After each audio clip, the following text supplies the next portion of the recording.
Okay, let's dive right into this. Welcome back, everyone. Today's explainer is a truly fascinating one because we're looking at the absolute defining cultural and technological contradictions of the past couple of years.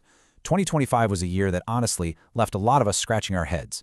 I mean, on one hand, we witnessed literally some of the most profound technological leaps in human history, but on the other, our digital feeds were just absolutely flooded with, well, garbage.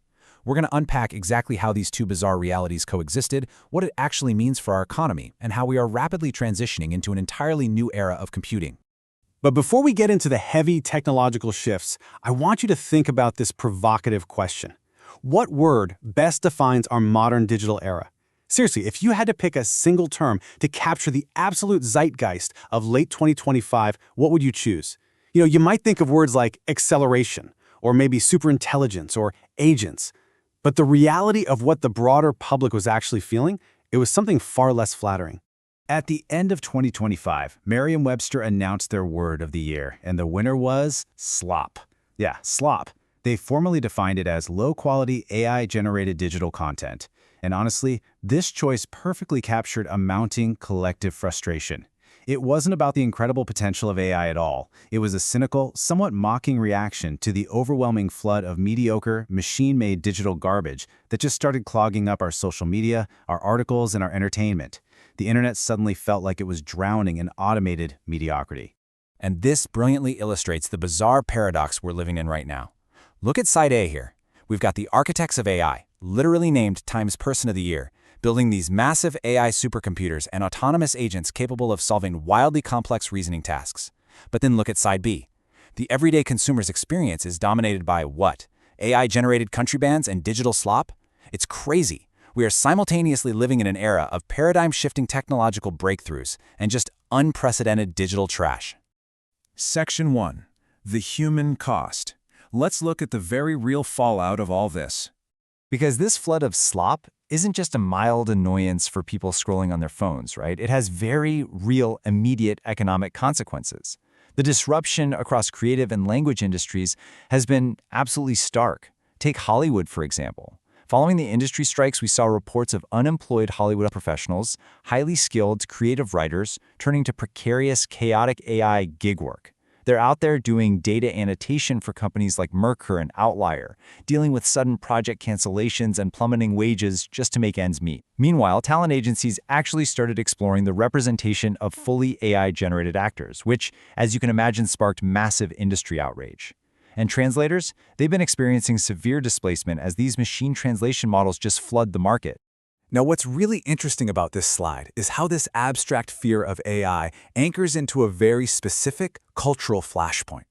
Talent agencies seriously explored signing an entirely AI-generated actress named Tilly Norwood.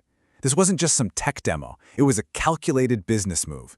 And it drew sharp, immediate criticism from prominent actors like Emily Blunt and Natasha Lyonne, who publicly decried the move as frightening and misguided. It really underscores those deep, visceral anxieties we have about machines displacing human performers and threatening the very essence of human creativity. And for some professions, that displacement is already a statistical reality. 1/3, that is the stark fraction of translators who have lost their work entirely due to the rapid adoption of generative AI. And for those who actually manage to keep their jobs, nearly half of them have suffered income reductions. This isn't some dystopian future prediction. This is the reality reported in early 2026. The exact same technology producing that digital slop is simultaneously hollowing out traditional knowledge work. Section 2. The AI paradox. Let's pivot and look at the other side of the coin. Because if we only focus on the slop and the immediate job displacement, we completely miss the massive macro-level transformation happening in the background. And this contrast is wild. On one side, audiences are so eagerly consuming machine-made music that an entirely AI-created country band named Breaking Rust actually hit #1 on Billboard's Country Digital Songs chart. Let that sink in, #1. But over on the heavy compute side, NVIDIA announced at the SC25 conference that their GPUs are now powering over 85% of the top 100 supercomputers. This marked a historic, physical shift in global infrastructure from CPUs to accelerated GPU computing. So while the public was busy consuming fake country music, the foundation of global computing was literally being rebuilt from the ground up. And that heavy infrastructure, it is powering models that are light years beyond basic text generators. I mean, we saw Anthropic release Claude Opus 4.5, which specifically edges ahead and absolutely dominates coding and agent benchmarks. We saw Prime Intellect unveil Intellect 3, a massive 106 billion parameter mixture of experts model where they actually open source the entire training stack to the public. And perhaps most visually stunning of all, Google released Flow, an AI creative studio powered by their Omni multimodal model which totally transforms the filmmaking industry. It doesn't just create random slop, it gives creators precise cinematic utility. To truly understand the difference between random AI slop and actual utility, just look at how Google Flow is structured here. It brilliantly breaks cinematic video creation into 5 precise building blocks. First up, shot framing and motion, telling the camera exactly how to glide. Second, style, dictating the overall cinematic feel. Third, lighting, the absolute unsung hero of cinema, placing the exact source of light. Fourth is location, and fifth is action. So users can actually converse with the AI to tweak just the lighting or just the action without having to start over from scratch. It's like having a highly specialized creative director right there with you, which is vastly different from chaotic, hit-or-miss prompting. Section 3, Beyond the Thin Wrappers. Let's move to and see how this builds into the broader economy. Because this shift from basic prompt boxes to complex, multimodal reasoning engines has completely disrupted the software industry as we enter 2026. Analysts started calling it the SaaSpocalypse. We literally witnessed a staggering $1 trillion sell-off in traditional software-as-a-service stocks, accompanied by a totally stalled IPO market. And you might be wondering, why? Well, because AI coding agents drastically shifted the build versus buy dynamic for companies. Think about it. If an AI agent can build a custom internal tool for a fraction of the cost, companies just don't need to pay those expensive per-seat licensing fees for generic software anymore. And this caused a massive and honestly brutal market adjustment. Venture capitalists made their preference very, very clear. Investors completely abandoned generic AI SaaS wrappers, surface-level automation, and thin interface layers that offers zero real defense against open-source models. Instead, the big money is flowing straight into AI-native infrastructure, vertical platforms with proprietary data moats, and deep workflow integrations. Basically, if your product is just a thin wrapper over ChatGPT, the market has completely moved on. Microsoft CEO Satya Nadella hit the nail on the head and summarized this shift perfectly in his 2026 AI outlook. He stated that the industry is transitioning from isolated models to complex systems orchestration for real-world impact. We are officially moving past the era of the novelty chatbot guys. AI is now expected to act as deeply integrated scaffolding for human potential, silently managing complex, multi-step workflows in the background. So the crucial point is that true AI power now lies in autonomous agents, which are entirely divorced from the concept of digital slop.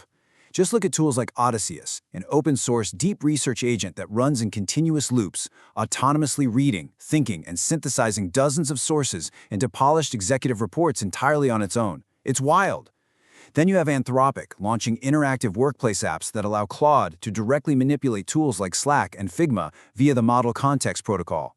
And OpenAI's GPT 5.1 Codex Max, released specifically to manage extended coding tasks over massive token contexts. These aren't just talkers, these are actual digital workers. Section 4, Our New Digital Reality. Let's bring it all together. As we pull all of these fascinating threads together, we really have to look at how this software revolution is bleeding out of our screens and fundamentally altering the physical world. This is our new digital reality.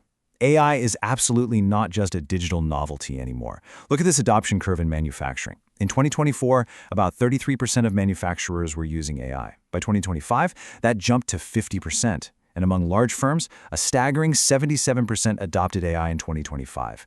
They are running it in production alongside digital twins to streamline factory floors and drastically cut downtime. It turns out, the heavy industries are quietly becoming the biggest beneficiaries of this tech. Which leads us to this absolutely fascinating concept from tech analysts. AI is turning capital assets into software endpoints. Really think about that for a second. Historically, a physical machine, like a tractor, a car, or a warehouse robot, was a depreciating asset. The day you bought it was literally the best it was ever going to be. But now, because of integrated AI, these physical machines actually improve over time via software updates, exactly like the smartphone in your pocket. A warehouse robot today will literally be smarter and safer a year from now without changing a single piece of its physical hardware. So, we are standing at a massive divergence right now. We are surrounded by an endless sea of low-effort, machine-generated slop, yet simultaneously, we are being handed the most capable, autonomous software agents humanity has ever built. So the question I leave you with today is this: how will you navigate this divide? Will you just be a passive consumer of the slop, or will you adapt, step up, and leverage these powerful personal agents to become a one-person powerhouse in 2026? Really think about it. Thanks for joining me on this explainer, and I'll catch you in the next one.